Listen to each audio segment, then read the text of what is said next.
Sementara itu, aksi pencurian terjadi di Banyuasin, tepatnya di KM 14 Jalan Tanjung Api-Api. Pelaku yang beraksi pada malam hari telah berhasil mengambil 8 karung beras dan uang jutaan rupiah. Aksi pencurian ini sendiri terekam kamera CCTV rumah korban.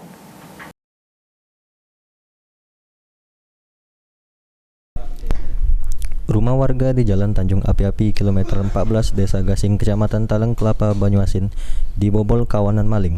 Dalam aksi yang terekam CCTV tersebut, pelaku beraksi pada malam hari pada pukul 1 dini hari dengan cara menjebol pintu belakang rumah korban. Setelah berada di dalam rumah, pelaku berhasil mengambil barang berharga seperti 8 karung beras, kompor gas, dan beberapa uang hasil jualan.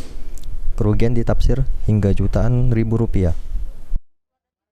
Kiraan soalnya ada yang lewat pas ditanya kemarin ya, warung ini masih hidup lampunya tuh sekitar jam 12 tuh masih hidup. Nah setelah kejadian kami datang sini lampu sudah mati. Untuk pelakunya sendiri itu masuk dari mana tuh? Masuk dari belakang, didobrak pintu dari belakang. Keluarlah dari sini.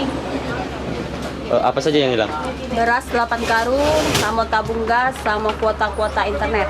Kerugian berkisar berapa? Kerugian sekitar 2 jutaan.